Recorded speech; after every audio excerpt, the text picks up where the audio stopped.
Welcome to Shanghai Pudong Airport, where things are surprisingly quiet. There aren't many people around, which is quite unusual for this time of year when it's usually bustling with travelers. It's a bit bleak to see the airport so deserted. Many duty-free shops and famous restaurants here have closed down. Terminal 2 at Shanghai Airport is really quiet. Even though they say to come early, hardly anyone is there, so the terminal is almost empty. It's not just Shanghai, though. Other airports in China are quiet too. Why is it so calm during the busy Chinese New Year travel time? I left early, thinking there would be lots of traffic and lines at the airport. But when I got there, it was strange. There was nobody at the busy entrance, and security was quick with no lines. The gates were empty too. This unusual quietness makes me wonder why it's not as busy as usual during this busy travel time. Chongqing Jiangbei International Airport, the once bustling T2, is now deserted. What do people think about this? A netizen from Chongqing revealed that passing through Chongqing T2 terminal, the huge airport is empty, and it seems like most airlines have moved out, leaving only one noodle shop. It seems Chongqing's economy is still struggling to support the ongoing weak economic recovery post-pandemic.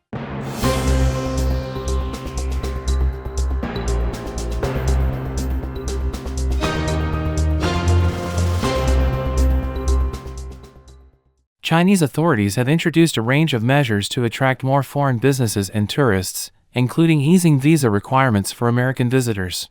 Now, American tourists no longer have to provide documents like round-trip tickets or hotel reservations.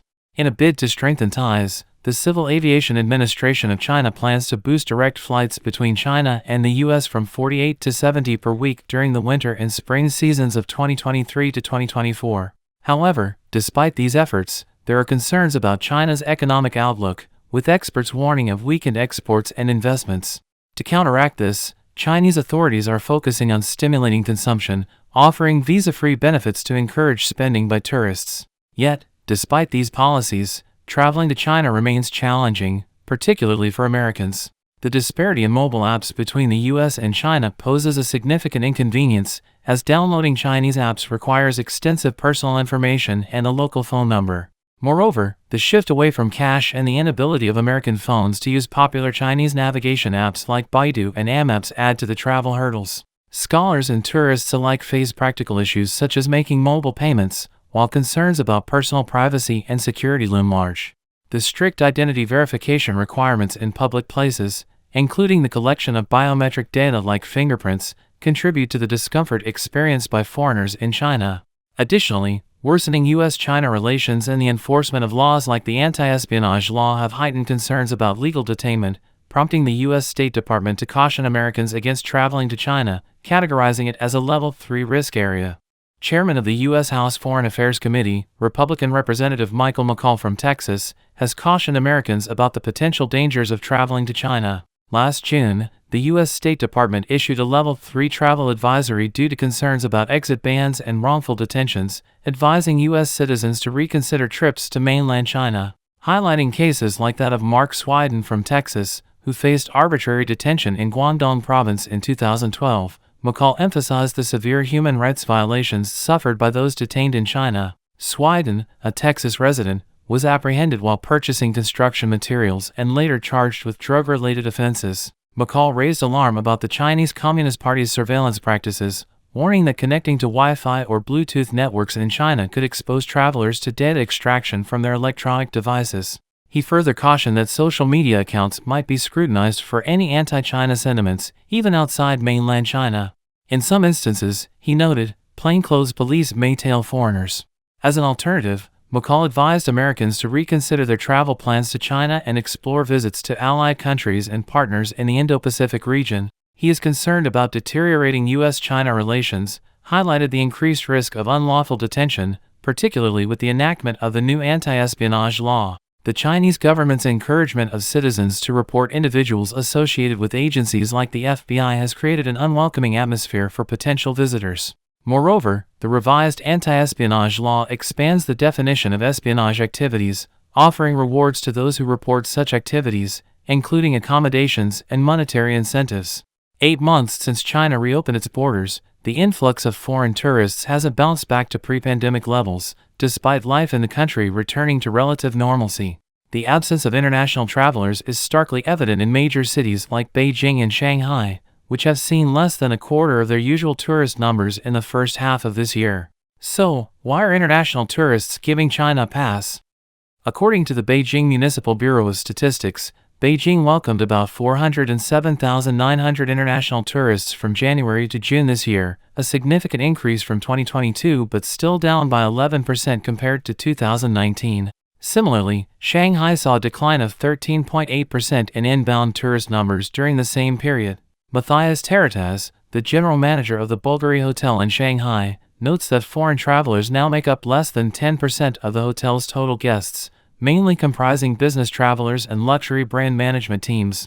In the first part of this year, Chinese travel agencies only saw about 52,000 visitors coming in from other countries.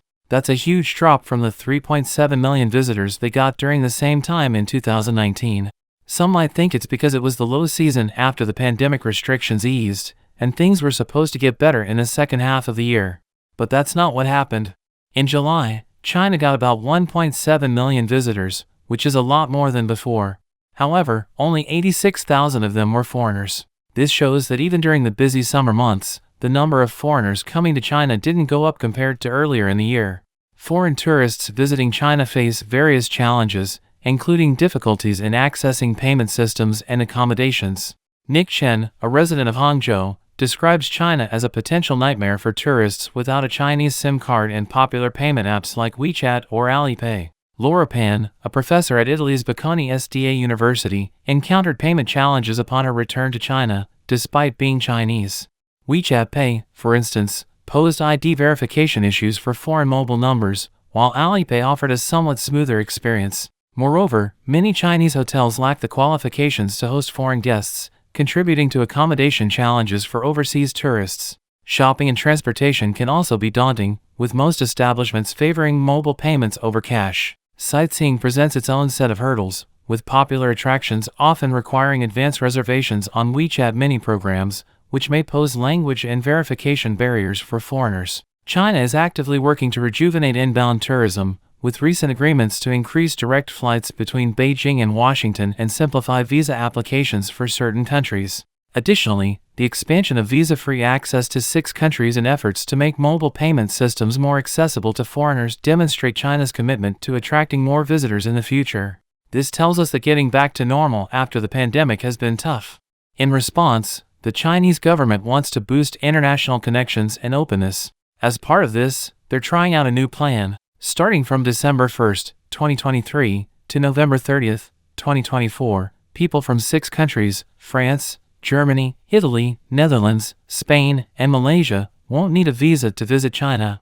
This change aims to make it easier for people from these countries to come to China for business, tourism, visiting family or friends, or even just passing through for up to 15 days without needing a visa. China and the US have reached an agreement to boost the number of weekly flights between them to 24 by the end of October 2023. This is a significant increase from the 340 flights per week that were in operation before the pandemic hit. However, amidst the deteriorating relations between the Chinese government and the US, along with its allies, many Western nations are feeling wary and cautious towards Beijing. This sentiment of distrust extends to tourists as well. One major hurdle for foreign tourists in China is the limited acceptance of foreign credit cards by local merchants. Even cash transactions can be quite challenging. In China, whether you're shopping at street vendors or big department stores, transactions are mainly conducted through platforms like WeChat and Alipay.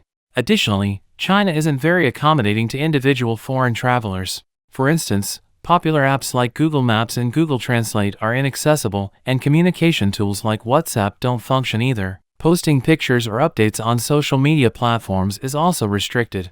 Making matters worse, many road signs in China are in Pinyin, the phonetic system for Chinese, instead of English.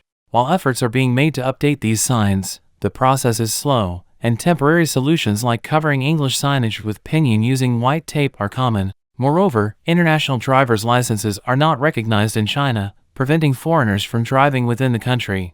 The timing of China's announcement of a pilot visa waiver program seems a bit awkward. Mainland China is currently grappling with widespread outbreaks of various illnesses, including mycoplasma pneumonia, influenza, and the new coronavirus. Children's hospitals across the country are overwhelmed, yet transparency regarding these health issues remains a challenge. Despite these concerns, The visa waiver program offers convenience for tourists and business travelers and may appeal to certain demographics. According to statistics from the National Immigration Administration, from December 1st to the 3rd, the number of personnel entering China from relevant countries continued to rise. In total, nearly 18,000 people entered China from these countries, with an average daily entry of 39% higher than on November 30th. Among them, nearly 7,000 people entered China visa-free, accounting for 39% of the total number of entries from these countries. This fully demonstrates that the unilateral visa-free policy has indeed brought tangible convenience to the people of these 6 countries. In the next step,